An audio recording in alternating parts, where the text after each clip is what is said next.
The call came on a Tuesday morning, which I've always thought is the cruelest day for life to rearrange itself. Not a Monday when you're already braced, not a Friday when the week has softened you into something forgiving. A Tuesday when you're just trying to get through. I was at my desk, coffee going cold on my left, a spreadsheet open on my right, and the particular stillness of a morning where nothing feels possible except the ordinary. I had 43 emails to answer and a budget review at 2 o'clock and a parking ticket I kept forgetting to pay. That was my life. Quiet, organized, mine. Then my phone lit up with a number I didn't recognize, an Ohio area code, and something in my chest did the thing it hadn't done in years, that old animal tightening. The one that used to happen every time my mother called my sister's name first, every time my father walked past my chair without looking down, every time I handed someone something and watched their eyes slide right through me. I answered anyway. "Ms. Ellison?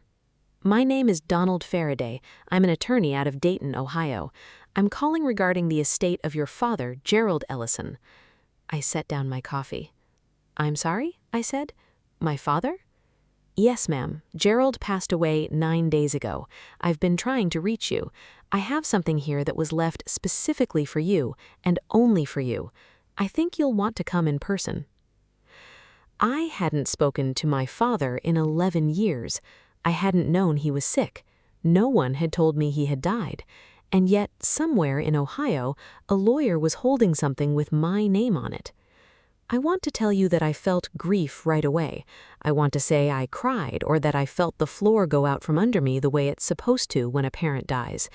But the truth is, sitting in my quiet apartment in Nashville on that cold Tuesday morning, what I felt first was something that took me a long time to name. It was recognition, like a door I'd stopped expecting to open had finally, quietly swung. My name is Caroline Ellison. I'm 44 years old. I have a good life. I have a small apartment with plants I actually managed to keep alive, a job I'm good at, 2 friends who know my worst qualities and haven't left, and a cat named August who treats me with the exact amount of indifference I've learned to find comforting. What I don't have is a family, or rather, what I have of a family is more accurate. A sister named Diana, who lives in Columbus, a mother named Roberta, who lives 6 miles from Diana, an uncle and 2 aunts who send Christmas cards to Diana's address, not mine, because no one has bothered to update the list. And, until 9 days ago, a father named Gerald who lived in a house I grew up in and hadn't invited me back to since the year I turned 33. I should explain that. Actually, I should start further back than that, because the thing about being the overlooked child in a family is that there is never one moment that explains it. There is no single incident you can point to and say, that is where it started. It starts before you know you're watching for it. It starts before you have the language. It starts, for most of us, with something as small as a name. Diana was 17 months older than me, golden-haired, easy, bright in a way that rooms noticed. She had the kind of laugh that made adults feel young again, and she knew from early on how to use it. I don't say that to be unkind. It was simply who she was, a person made for being adored. I was made differently. I was quieter, more interior. I read too much and spoke too carefully and had a habit of watching the edges of a room rather than its center. My 3rd grade teacher told my mother I was thoughtful, which my mother reported back to me in a tone that suggested she wasn't certain it was a compliment. Our parents weren't cruel people. I want to be careful about that. They were not monsters. They were not abusive. They were simply fixed on Diana in a way that wasn't malicious so much as it was settled, like a decision made before either of them were fully conscious of making it. Diana's school plays were attended by both parents and photographed extensively. Mine were attended by whoever was available, usually just my mother, usually photographed once. Diana's college applications were workshopped at the kitchen table over several weeks. Mine were finished alone in my room, printed at the library, and mailed without ceremony. When Diana got into Ohio State, there was a dinner. When I got into a smaller school in Tennessee on a partial academic scholarship, my father said, "Good for you, Caroline," and went back to reading the paper. I kept thinking it will even out. I kept thinking when we're adults, these things won't matter. I kept waiting for the ledger to balance. It didn't. The year I turned 22, I graduated and moved to Nashville for a job in financial analysis.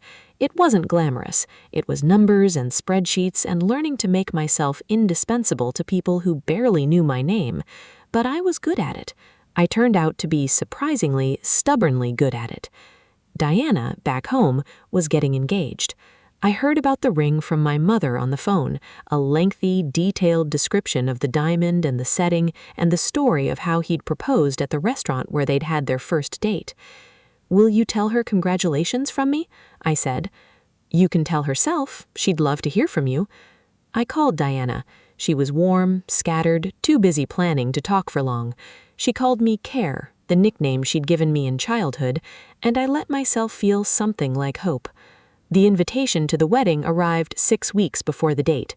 I was listed under Caroline Ellison in the 3rd tier of the seating chart, not at the family table, not near the wedding party, but in the outer ring of guests between 2 of Diana's college friends who didn't know me. I went anyway. I bought a gift. I sat where they put me.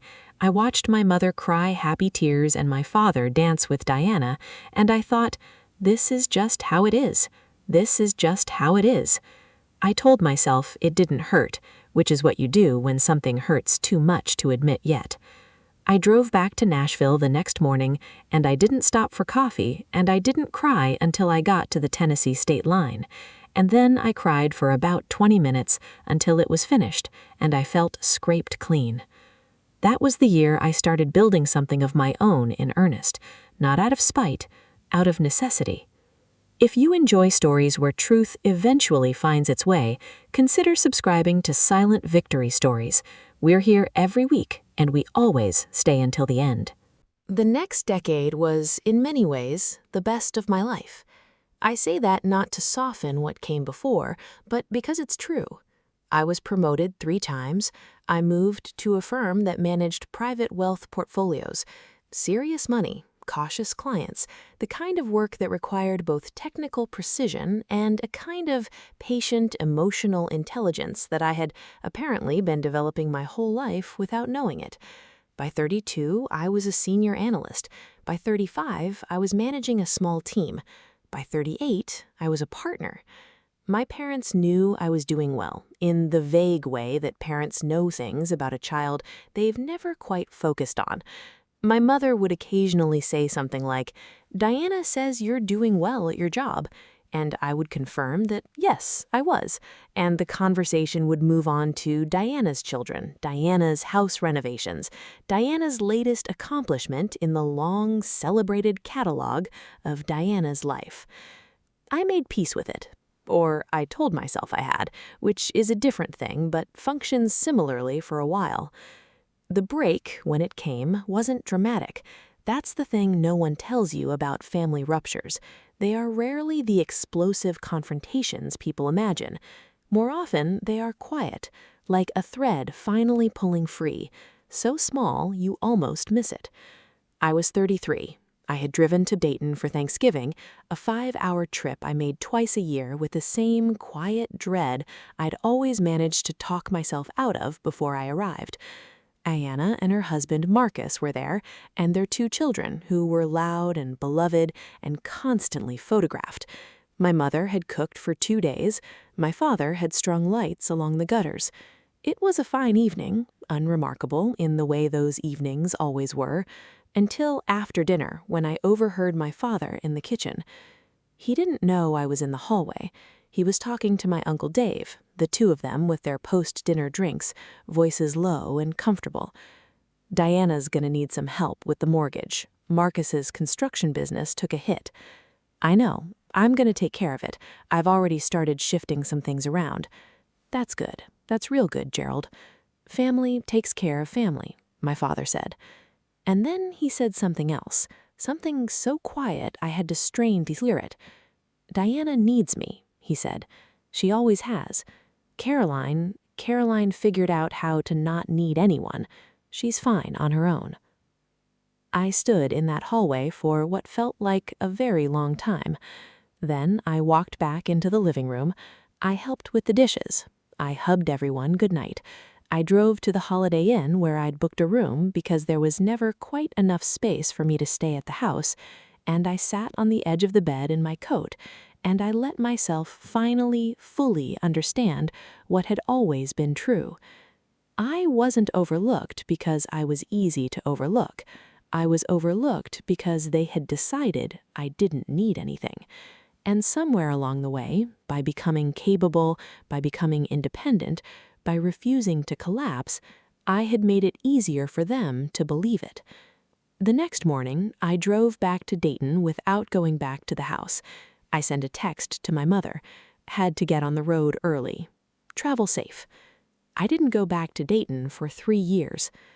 The 3 years of distance were punctuated by the usual things: holidays I missed, birthdays I sent cards for, phone calls that grew shorter and more formal until they felt like transactions. My mother called more than my father.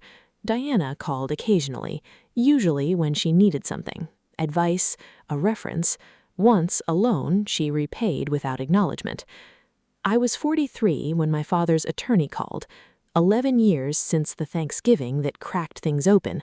8 years since the last time I'd spoken to my father, a brief, functional phone call about a tax question he had, which I answered and which ended without warmth on either side. I had thought of him over those years, more than I wanted to. There's something about a father who doesn't quite see you that lives in the body in a particular way, not like grief exactly, but like a low-grade ache, the kind you get used to, the kind you forget is there until something jostles it. The attorney's voice had been careful, professional, but there was something underneath it, a kind of deliberateness that I noticed even in my shock. I booked a flight to Dayton for Thursday. I didn't call Diana. I didn't call my mother. I didn't know yet what I was going to find, but I knew, with the certainty as someone who had been waiting for something for a very long time without knowing they were waiting, that this was important. The law office of Donald Faraday was in a brick building on a quiet street in Dayton, Ohio, the kind of building that exists in every mid-sized American city and communicates through its very ordinariness that serious, careful things happen inside. I wore gray. I don't know why that detail matters to me, but it does. I wore a gray wool coat and dark planks and flat shoes, and I pulled my hair back, and I sat in the waiting room with a cup of water I didn't drink and waited. Faraday was in his 60s, silver-haired, reading glasses on a chain. He shook my hand with both of his, which I noticed. "Thank you for coming, Miss Ellison. I know this is a difficult time. I appreciate you reaching out. I wasn't aware my father had passed. His family didn't—" I paused. I didn't receive word. Faraday's expression shifted slightly, barely perceptible, but I noticed it. He had the carefully composed face of a man who had seen a great deal of human behavior and maintained his judgments in private. "I understand," he said carefully. "I'd like to share some things with you that may shed light on certain circumstances." He opened a folder on his desk. He removed a document and set it in front of him, but didn't slide it to me yet. "Your father came to me approximately 3 years ago. He updated his estate documents at that time, significantly." "Okay," I said. "He was quite specific about what he wanted.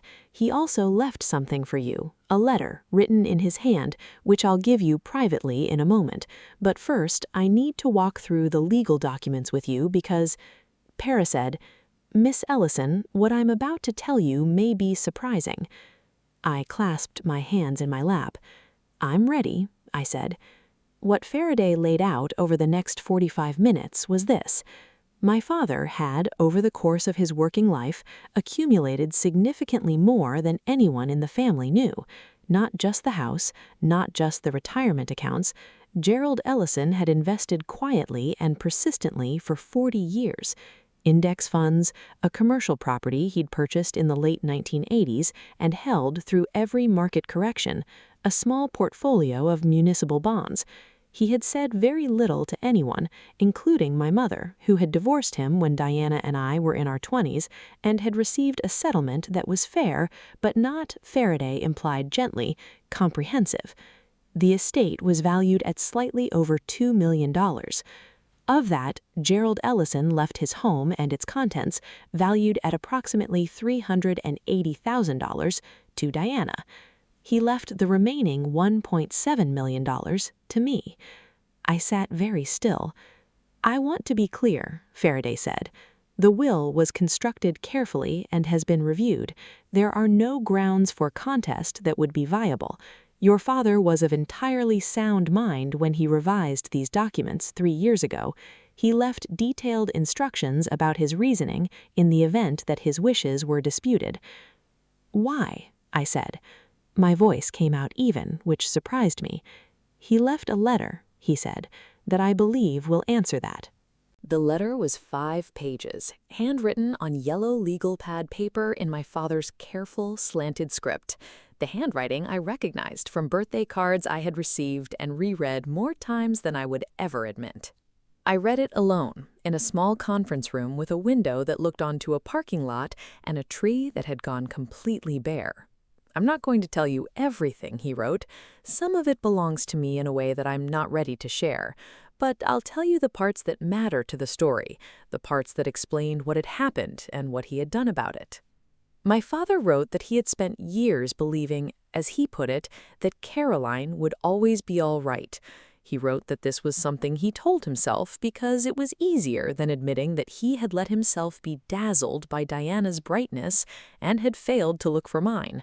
He wrote that he wasn't making excuses. He wrote those words twice. "I'm not making excuses."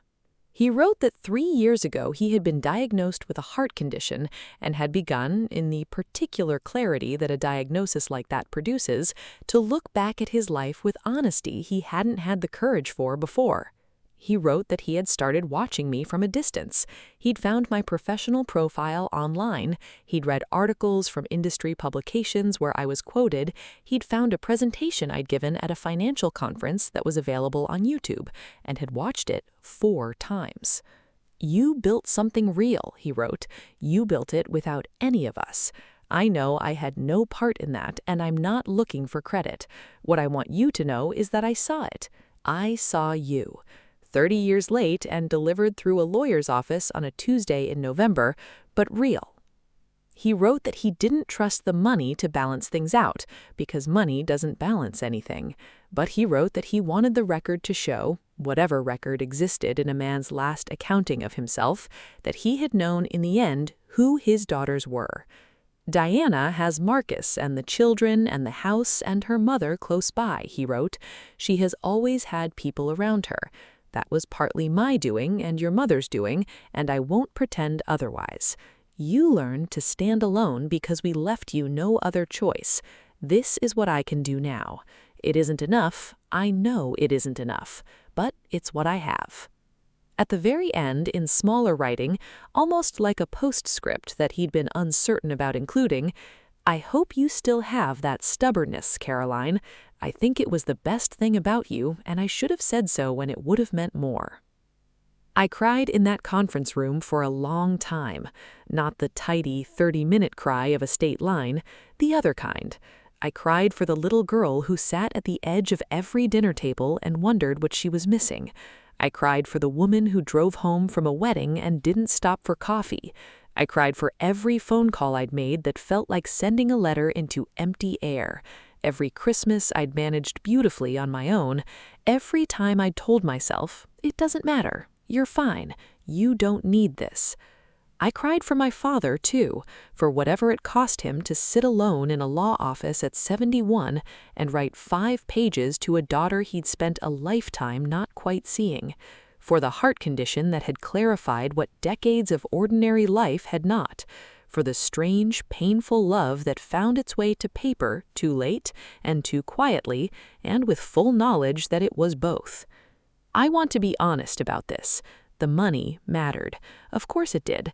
$1.7 million changes the material shape of a life, and I won't pretend otherwise. But what I kept returning to, sitting in that small room with the bare tree outside and my father's handwriting in my lap, was a sentence that had nothing to do with money. I saw you. That was what I had been waiting for. Not the estate, not the vindication, not the proof. Just that. I saw you. 30 years late and delivered through a lawyer's office on a Tuesday in November, but real. I folded the letter. I put it in my coat pocket against my chest.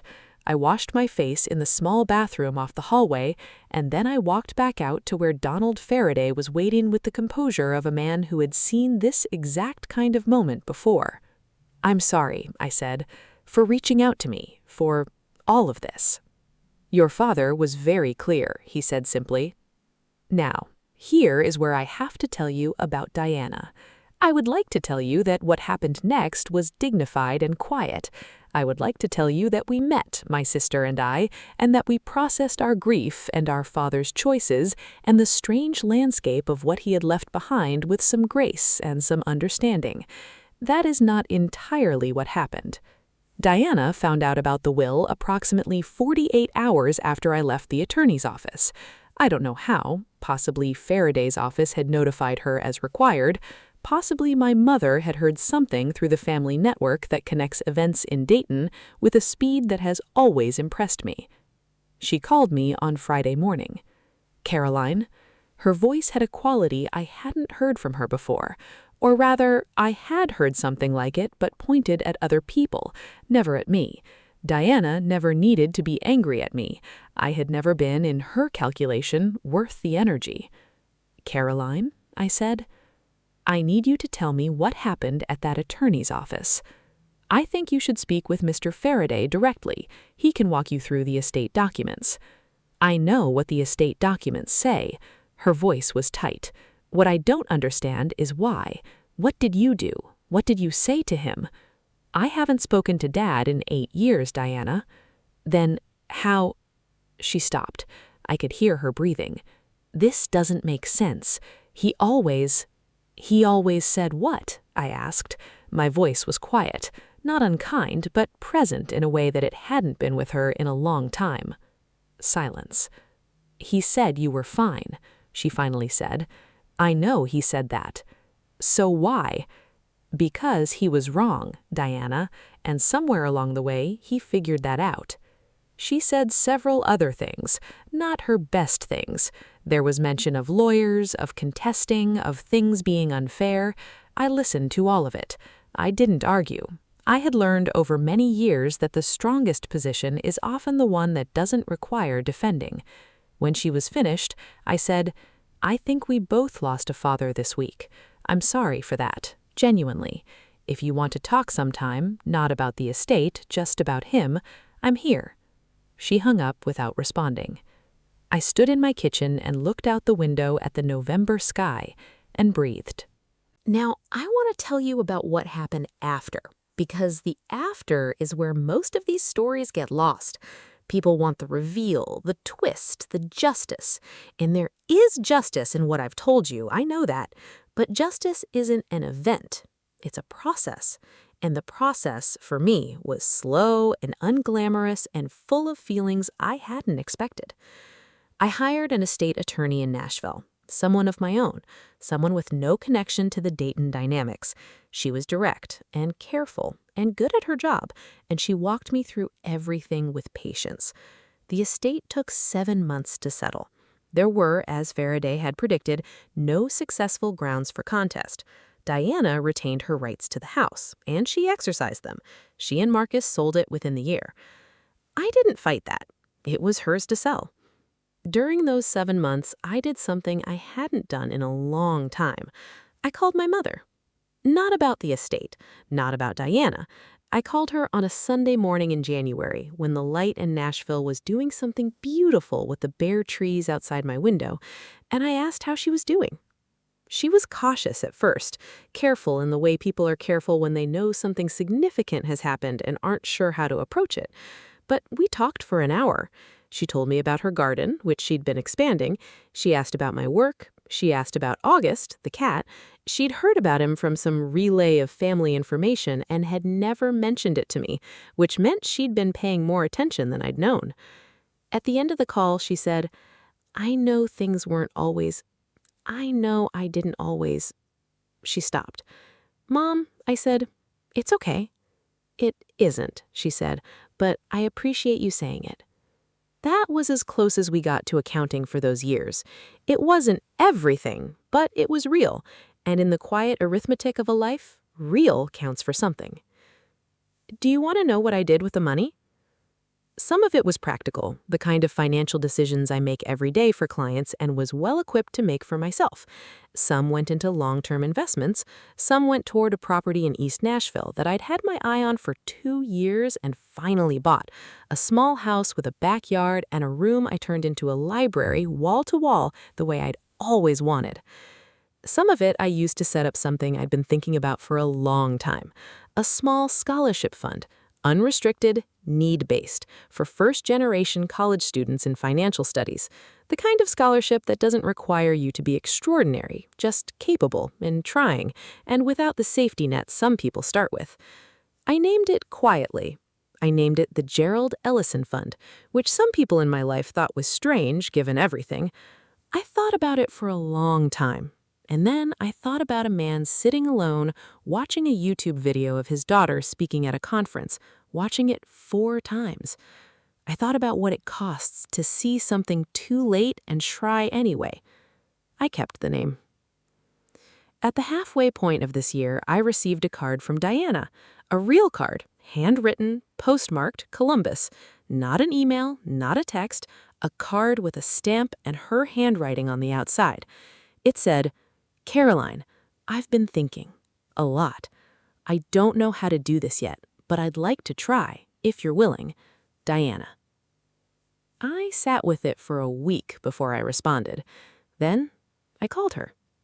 We talked for 2 hours, not about the estate, not about our father, not about the decades of calcified dynamics that had shaped us both. We talked about her kids, who were 12 and 9 now and had opinions about everything. We talked about her garden. She'd taken it up, like our mother.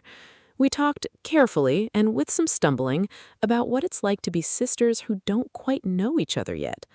It wasn't a reconciliation. It was a beginning. Those are different things, and I've learned to be accurate about them. When we hung up, she said, I'm sorry, Care. I know that's not enough, but I am. I know, I said. Me too. I want to tell you something true about the way this all lands in me now, because I think it's the most honest part.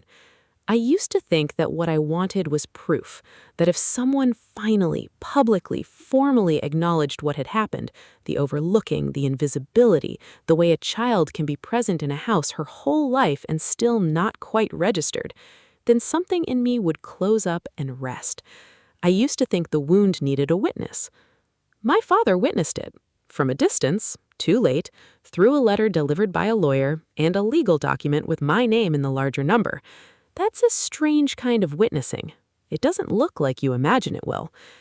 But here is what I know now, at 44, living in a house with a library and a cat and a view of East Nashville that changes with every season. The rebuilding didn't start when my father's letter arrived. It started years before that. It started every time I chose to keep going when there was no one in the room watching, every time I did good work that nobody celebrated, every time I kept my word to myself when everyone else had given up on me. The letter confirmed something. The money changed things practically, but I had already won the only contest that mattered, the one no one else could see, the one fought entirely inside the architecture of your own character. That is the thing about being overlooked. The people who overlook you aren't watching. They miss the whole story. They miss the part where the quiet one builds something extraordinary in the silence they left her. They only see it when it's finished. The last thing I want to tell you is small, and maybe it's the most important. A few weeks after everything settled, I went back to Dayton. Not for family, not for lawyers. I went because there was something I wanted to do. I drove to my father's house, the house Diana had not yet sold at that point, and I sat in the car outside for a while. The lights were off, the gutters were bare, no Christmas lights this year. I had spent years being angry at that house, not at anything specific inside it, just the idea of it, the place where I was always somewhat less than present, somewhat less than counted. I sat there until the anger felt less like anger and more like something else, something older and sadder and more human than anger. Then I drove away. I didn't go back. I don't need to. The house is whatever it is. My life is mine. My father saw me in the end with whatever tools he left. My mother is learning slowly to reach. My sister sent a card with a stamp on it and meant it. And I get to decide what I do with all of that, what I carry forward and what I set at the curb. That's the gift no one talks about when families get it wrong for a long time and then try to get it right. You get to decide what mercy looks like. You hold that, not them. I drove back to Nashville on a Thursday evening, the sky going orange and then gray over the highway, August waiting at home, and a book I'd been meaning to start for 2 weeks sitting on my nightstand. I stopped for coffee, a good cup from a place I liked, in a city that had become mine. I drove the rest of the way in the particular quiet of someone who has put something down. Not everything. Some things you carry forever, and that's fine. Some things are just part of you now, woven in, and the goal isn't to be rid of them. The goal is to carry them without being crushed. I think I can do that. I think I've been doing that for a while. If this story found you at the right moment, if you've ever been the one in the room who didn't get counted, know that you're not alone, and know that the silence they left you with was space. Whether you're seeing this channel for the first time or you've been here a while, it means something that you stayed until the end. That's exactly who these stories are made for. Subscribe to Silent Victory Stories. Every week, another quiet one wins.